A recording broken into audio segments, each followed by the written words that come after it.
Students, मैं रामराज योगी 10th class के लिए और सभी कंपटीशन क्लासेस के लिए आज अपना जो 10th का टॉपिक था जो हम पढ़ रहे थे, पिछली क्लास में मैंने आपको प्रेजेंट इंडेफिनिट टेंस,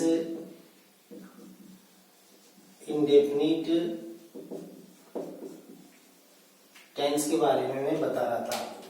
तो उसमें अपन पहला जो सेंटेंस थे वो पढ़ रहे थे अफर्मेटिव सेंटेंस। पिछली क्लास में अपन ने अफर्मेटिव सेंटेंस बनाना अपन सीख रहे थे। अफर्मेटिव सेंटेंस जो होते हैं उनके अंदर अपन ने पढ़ा था कि या तो मेन वर्ब की फर्स्ट फॉर्म का प्रयोग होगा या फिर मेन वर्ब की फर्स्ट फॉर्म में एस या ईएस का प्रयोग होगा।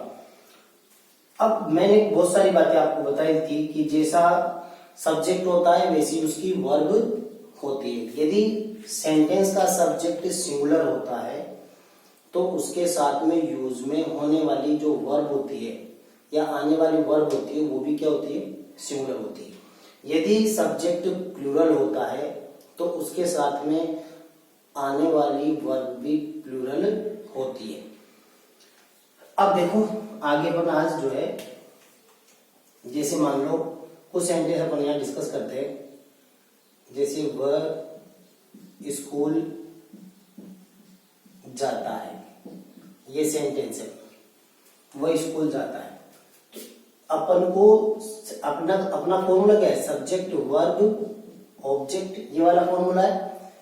तो इसमें सब्जेक्ट कौन है, तो सब्जेक्ट का पता कैसे करें, तो जो ये लास्ट में जो आता है वो तो क्रिया होती है, वर्ब होती है। ये तो वर्ब है, जाना तो इसकी क्रिया है। अब जाता है क्रिया है तो इससे ही पूछ लो कि कौन जाता है। कौन सी क्वेश्चन पूछे तो क्या है, वह जाता है तो ही। अब जाने आपको हेल्पिंग वर्ब सब्जेक्ट बाद वर्ब लगानी है तो वर्ब क्या है, जाता है तो गो हो गया। लेकिन अब ये गलत है, ही तो सिंगुलर है और ये वर्ब प्लूरल है, इसलिए अपन को क्या लगाना पड़ेगा, इसमें ईएस लगाना पड़ेगा। अपन ने लिखा था कि यदि किसी सेंटेंस के एंड में ओ होता है तो उसमें वर्ब को सिंगुलर बनाने के लिए क्या लगाते हैं, अपन ईएस लगाते हैं। तो ही गोज। अब फिर इसी से पूछ लो कहां जाता है, टू। जाने के लिए टू का प्रयोग करते हैं और आने के लिए फ्रॉम का प्रयोग करते हैं। He goes to school. और जैसे मान लो इस सेंटेंस को, जैसे वे जयपुर से आते हैं, वे जयपुर से आते हैं, तो सब्जेक्ट क्या है, वे दे। ठीक है। अब आते हैं तो क्या होगा, कम। एस लगेगा या लगेगा, नहीं लगेगा, क्योंकि ये क्या है, प्लूरल सब्जेक्ट है। तो ये कौन सी वर्ब है, प्लूरल वर्ब है। दे केम, अब से आ रहा है तो क्या जाएगा, from. They come from Jaipur.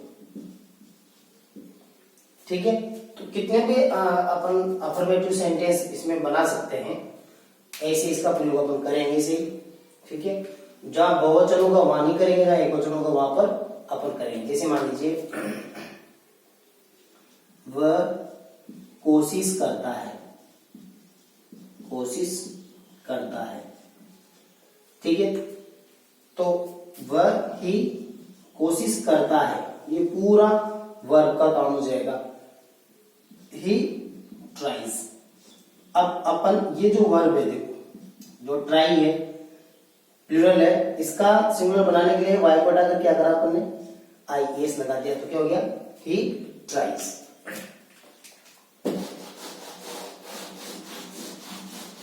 मैं आपको प्रैक्टिस के लिए बहुत सारे सेंटेंस दूंगा, फिर आप उनको कॉपी करके उसमें ये बताना कि ये सही सेंटेंस सही है या रॉन्ग है।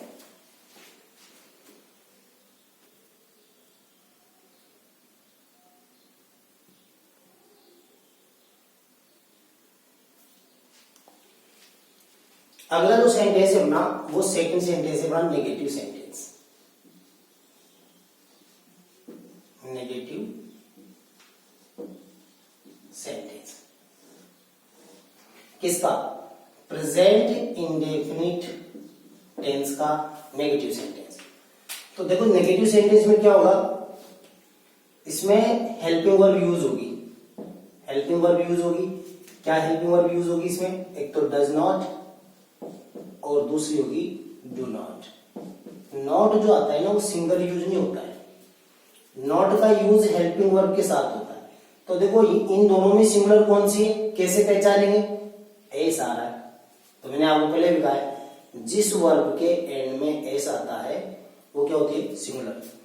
और ये कौन सी, प्लूरल। तो इसका प्रयोग तो किसके साथ होगा, सिंगुलर सब्जेक्ट के साथ। और इसका यूज किसके साथ होगा, प्लूरल सब्जेक्ट के साथ। मतलब कर्ता एक वचन होगा तो डज नॉट का यूज होगा, और कर्ता बहुवचन होगा तो डू नॉट का प्रयोग होगा। और साथ में इनमें मेन वर्ब की फर्स्ट फॉर्म का यूज होगा। अब इसका फॉर्मूला जो बनेगा वो देखिए क्या बनेगा, फॉर्मूला बनेगा subject plus helping verb does not या फिर डू नॉट, और साथ में फिर कौन सी फॉर्म, फर्स्ट फॉर्म, ऑब्जेक्ट और अदर वर्ड्स। अब अगर ये सब्जेक्ट सिंगुलर होगा तो क्या आ जाएगा, डज नॉट आ जाएगा सिंगुलर के साथ, और ये सब्जेक्ट अगर प्लूरल होता है तो क्या आ जाएगा, डू नॉट आ जाएगा। कोई सा बात कह लेते हैं पर, जैसे मान लीजिए वह अपने गांव नहीं जाता है, ठीक है, वो अपने गांव नहीं जाता है। तो वह क्या है, सिंगुलर है, ही हो जाएगा, क्या हो जाएगा, ही। अब अपन को इसमें पहले तो अपन जाने सब्जेक्ट सिंगुलर था तो वर्ब में एस लगा रहे थे। अब ये कह रहा है नहीं जाता है तो नेगेटिव सेंटेंस है, तो क्या आ जाएगा, डज नॉट। सिंगुलर है ना सब्जेक्ट, ही सिंगुलर है इसलिए क्या आएगा, does not. He does not go to his village, वो अपने गांव नहीं जाता है। अपने गांव को क्या कहा अपने, अपने को क्या कहेंगे, हिज। यहां ही आया है इसलिए यहां क्या आएगा, हिज आएगा, अपने गांव। और जैसे मान लीजिए अपने लिखा वे अपना गृह कार्य नहीं करते हैं, ऐसा लिखा अपन। तो वे को क्या बोलेंगे अपन, दे। अपना गृह कार्य नहीं करते तो बहुवचन आ रहा है दे, तो क्या जाएगा, do not. They do not do there. अब हिज नहीं आएगा, अपना आ रहा है ना, तो यहाँ दे, अगर यहाँ बहुवचन होगा तो इधर पजेसिव भी क्या आएगा, बहुवचन आएगा, और इधर ही सिंगुलर है तो इधर पजेसिव भी क्या आएगा, सिंगुलर आएगा। They do not do their home work, ठीक है, ये आपके नेगेटिव सेंटेंस हो जाएंगे।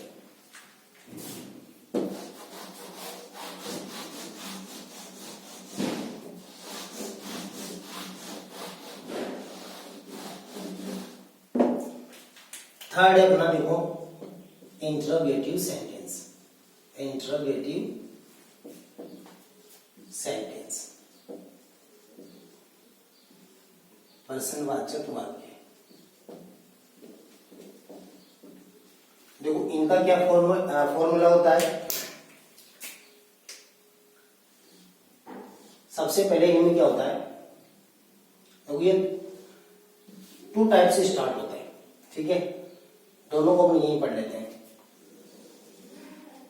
एक तो हेल्पिंग वर्ब से और दूसरा WH वर्ड से, ठीक है। अब देखो इसका फॉर्मूला क्या होगा, सबसे पहले इसमें हेल्पिंग वर्ब आएगी, मतलब डू और डज पहले आ जाएंगे, और उसके बाद में क्या आएगा, सब्जेक्ट, फिर मेन वर्ब और ऑब्जेक्ट और अदर वर्ड्स आएंगे, और लास्ट में मार्क ऑफ इंट्रोगेशन होगा। ये तो इसका फॉर्मूला होगा। और ये सब्जेक्ट सिंगुलर होगा तो ये आ जाएगा एस के साथ, और ये प्लूरल होगा तो ये आ जाएगा। और इसमें क्या होगा, पहले WH वर्ड आएगा, फिर हेल्पिंग वर्ब आएगी, फिर सब्जेक्ट आएगा। हेल्पिंग वर्ब वही डू और डज आएगा, फिर वही मेन वर्ब, ऑब्जेक्ट और अदर वर्ड्स हो गए। ठीक है, दोनों का एग्जाम्पल अपन देख रहे हैं, फिर मैं आपको साथ ट्रांसफॉर्मेशन भी करके दिखाऊंगा इनका। देखिए इसका एग्जाम्पल ले रहे हैं अपन, जैसे क्या तुम मुझे जानते हो, क्या तुम मुझे जानते हो। अब इसका आंसर जो होता है ना, इनका आंसर या तो यस होता है या नो होता है। अब इसका आंसर अगर अपन देंगे तो या तो यस या फिर नो। जैसे मान लीजिए इसका पहले तो इसकी इंग्लिश बनाना आना चाहिए, तो इसमें क्या तुम मुझे जानते हो, तो क्या के लिए अपने वर्ड का प्रयोग नहीं करेंगे इसमें। पहले आप ये देखो इसमें सब्जेक्ट कौन है, तो तुम हो, तो यू आ गया। अब यू सब्जेक्ट आ गया अपना, तो इसके पहले हेल्पिंग वर्ब लगेगी, तो ये यू एक सिंगुलर है या प्लूरल है, प्लूरल है, तो क्या आएगा डू यू नाउ मी। मुझे को क्या लिखेंगे मी, जानते हो को क्या हो गया नो, मी का क्या हो गया मुझे, और तुम का ये हो गया डू का क्या, डू यू नो मी, और मार्क ऑफ इंट्रोगेशन। अब और अपन अगर सेंटेंस यहां अगर जैसे क्या वह झूठ बोलता है, क्या वो झूठ बोलता है, ठीक है। क्या बनाएंगे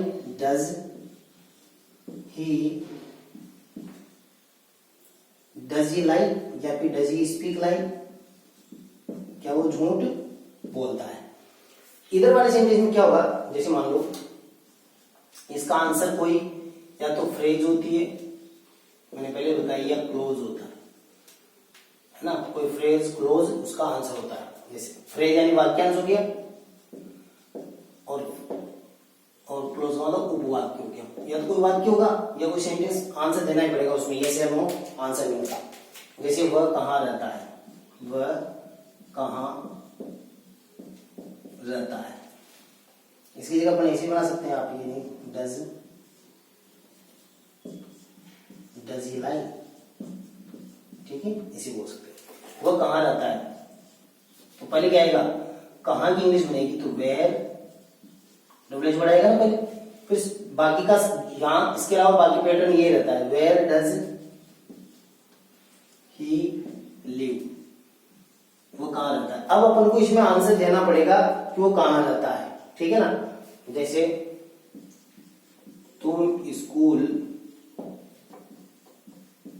कब जाते हो,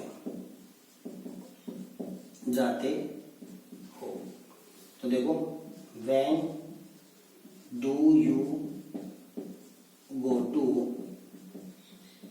school, ठीक है। तो टाइम बताना होगा तुमको, तो जो भी डब्ल्यू एच वर्ड आता है ये सबसे ज्यादा क्वेश्चन इन्हीं से पूछे जाते हैं, इसके कम क्वेश्चन पूछे जाते हैं, ये स्पीकिंग में ज्यादातर हम यूज करते हैं, ये भी करते हैं यूज, तो लेकिन पैटर्न आना चाहिए, W H word, helping verb, subject, main verb, W H word वाले में, और इसमें हेल्पिंग वर्ब पहले आती है, ठीक है।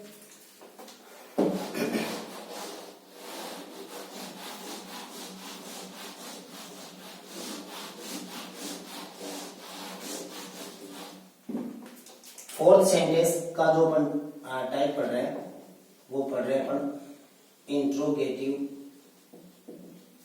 Plus negative, interrogative plus negative, दोनों नेगेटिव भी हो और इंट्रोगेटिव भी हो, तो देखो क्या होगा, इसका फॉर्मूला क्या होगा, सबसे पहले हेल्पिंग वर्ब आएगी, फिर सब्जेक्ट आएगा, हेल्पिंग वर्ब वही टू डज आ रही है, ठीक है, फिर उसके बाद में नॉट आएगा, फिर मेन वर्ब की फर्स्ट फॉर्म, फिर ऑब्जेक्ट और अदर वर्ड्स, ये इसका फॉर्मेट होगा। जैसे क्या राम खाना नहीं खाता है, तो नहीं भी आ रहा है और मार्क ऑफ इंट्रोगेशन भी आ रहा है। अब अपन को सेंटेंस तो बड़ा है, अपन को सबसे पहले सब्जेक्ट फाइंड करना है, तो सब्जेक्ट कौन है, राम है, तो राम सिंगुलर है, तो क्या आएगा डज, तो डज राम, हेल्पिंग वर्ब आ गई ना पहले, तो सब्जेक्ट आ गया, क्या लग जाएगा not, does Ram not eat, खाने क्या बोलेंगे, does Ram not eat food, क्या राम खाना नहीं खाता है। ठीक है, अगर मान लीजिए अपन फिफ्थ वन पे ले रहे हैं WH word negative, WH word negative, तो सेम पैटर्न हो जाएगा उसका भी। पहले WH वर्ड आ जाएगा, फिर हेल्पिंग वर्ब आ जाएगी, फिर सब्जेक्ट आ जाएगा। सेम है, केवल पहले क्या लग जाएगा, WH वर्ड लग जाएगा, subject not plus man verb के फर्स्ट फॉर्म, फिर ऑब्जेक्ट और अदर वर्ड्स और मार्क ऑफ इंट्रोगेशन। जैसे क्या वह क्या नहीं जानता, वह क्या नहीं जानता, वो क्या नहीं जानता है। तो व्हाट पहले आ जाएगा, डज ही सिमिलर है, डज लग जाएगा, वोट आएगा क्या का, what does he not know, वह क्या नहीं जानता है। ऐसे पे अपन बना सकते हैं। जैसे तुम क्यों नहीं खेलते हो, तुम क्यों नहीं खेलते हो, तुम क्यों नहीं खेलते हो। तो देखो Y do you not play, तुम क्यों नहीं खेलते हो। तो WH वर्ड क्या हो गया, ये WH वर्ड भी है क्या, नेगेटिव, तो WH वर्ड नेगेटिव हो गया। तो ये 5th नंबर का आपका सेंटेंस था।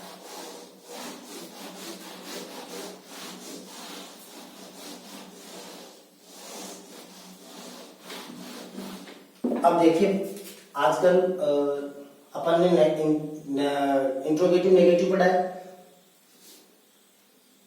जैसे कई बार नेगेटिव इंट्रोगेटिव भी सेंटेंस होते हैं, नेगेटिव इंट्रोगेटिव, इम्फेसिस पहले नेगेटिव फिर इंट्रोगेटिव, इंट्रोगेटिव नेगेटिव भी है। और जैसे अपन कोई सेंटेंस लिख देते, जैसे why do you not know me, ऐसा मैंने आपको सेंटेंस लिखा था, do you not know me. तो ये जो सेंटेंस है वो इंट्रोगेटिव नेगेटिव है। कौन सा सेंटेंस है, इंट्रोगेटिव नेगेटिव सेंटेंस। अगर मैं इसको ऐसे लिख दूं, डोंट यू नो मी, तो इसको क्या बोलेंगे अपन, नेगेटिव इंट्रोगेटिव।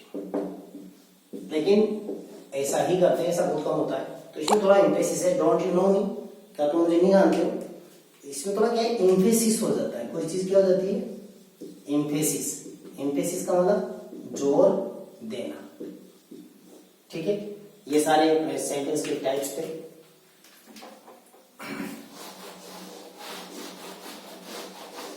अब देखिए ध्यान से, बहुत छोटा सेंटेंस बता रहा हूं और सबके टाइप्स में जा रहे हैं अपन, है ना। तो पहला देखो, बहुत छोटा सा सेंटेंस बता रहा हूं, आप सब ध्यान से देखना। जैसे वह पढ़ता है, बहुत छोटा सेंटेंस है, वो पढ़ता है, तो वह का क्या होगा, जैसे अपने लिखा ही, और पढ़ता है तो रीड, और एस लग जाएगा, ही रीड्स। ठीक है, वो पढ़ता है। अब ये सेंटेंस कौन सा हुआ, अफर्मेटिव हुआ, ये लीजिए अफर्मेटिव सेंटेंस हो गया। अब अगर अपन इसको नेगेटिव में चेंज करेंगे, मैंने एक साथ इसलिए बता रहा हूं कि समझ में आ जाएगा। जैसे वह नहीं पढ़ता है, वह नहीं पढ़ता है, तो क्या होगा, इसकी इंग्लिश क्या बनेगी, ही रीड्स आ रहा है तो क्या हो जाएगा, ही डज नॉट रीड। अब ए सी एच इसका प्रयोग यहां पर नहीं होगा, ही डज नॉट रीड। तो कौन सा सेंटेंस हो गया, यह आपका हो गया नेगेटिव सेंटेंस। ठीक है, थर्ड देखो, क्या वह पढ़ता है, क्या वह पढ़ता है, तो देखो इसका क्या होगा, इस डज को पहले लिख लो, डज, और ये ही इधर आ जाएगा, डज ही रीड। क्या वह पढ़ता है। तो ये कौन सा हो गया, इंट्रोगेटिव। ठीक है। फोर्थ है, क्या वह नहीं पढ़ता है, क्या वह नहीं पढ़ता है। तो देखो इसका क्या बनाएंगे अपन, डज ही नॉट रीड बन जाएगा। तो ये क्या हो जाएगा अपना, इंट्रोगेटिव प्लस नेगेटिव। ठीक है। अब मैं इसको ऐसे करूं, क्या वह नहीं पढ़ता है, क्या वह नहीं पढ़ता है क्या, वह नहीं पढ़ता है, क्यों नहीं पढ़ता है, नहीं पढ़ता क्या वह। इसमें क्या होगा, डोंट ही रीड। तो ये क्या हो गया, negative interrogative. Doesn't he read. 6 पे अपना, वह क्या पढ़ता है, वह क्या पढ़ता है।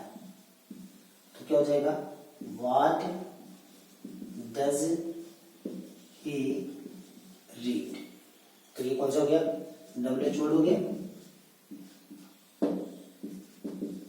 ये अपना WH वर्ड हो गया। अब 7 पे देखो, WH वर्ड नेगेटिव, जैसे वह क्या नहीं पढ़ता है, वह क्या नहीं पढ़ता है। तो what does he not read. ठीक है। तो ये 7 टाइप के सेंटेंस मैंने आपको बताए हैं, आप इनको एक साथ कॉपी कर लीजिएगा।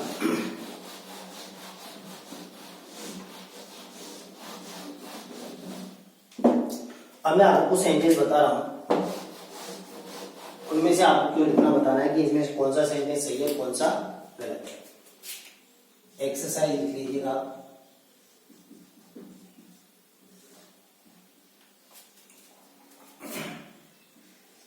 विच sentence is right and wrong. कौन सा सेंटेंस सही है, कौन सा, this sentence is right and wrong.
ये 10 सेंटेंस है।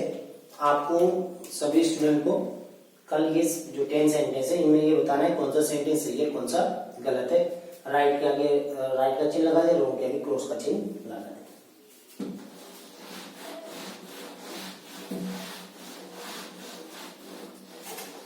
अब नेक्स्ट कुछ मैं हिंदी के सेंटेंस दे रहा हूं, उनका आप मुझे ट्रांसलेशन करना। Translate into English. 5 सेंटेंस दे रहा हूं मैं आपको। जैसे पक्षी आकाश में उड़ते हैं, आकाश में उड़ते हैं।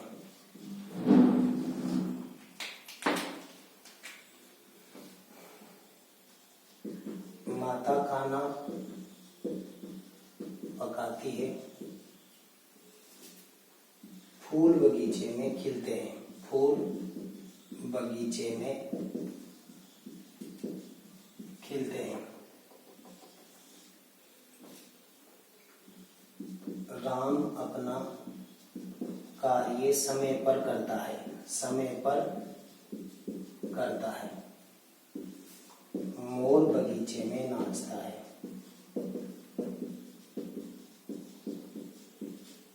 ठीक है, ये 5 सेंटेंस है, इनको आप इंग्लिश में ट्रांसलेट करोगे।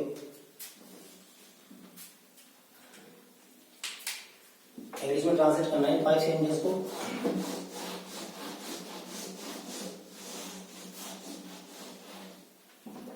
अब नेक्स्ट जो अपने प्रेजेंट इंडेफिनिट टेंस का जो बाकी पार्ट रहा, कल अपन यूजेज ऑफ प्रेजेंट, इसको यूजेज भी लिखते हैं इसे, uses of present indefinite tense. Present indefinite tense का यूज कहां पर किया जाता है, कल मैं आपको नेक्स्ट क्लास में रूल फर्स्ट से, इंपॉर्टेंट है ये टॉपिक, कल अपन इसको डिस्कस करेंगे। Thank you. आप सबका लिए होमवर्क जो मैंने दिया है, आप जो स्टूडेंट है वो सबमिट करवाना। Okay, bye, good day.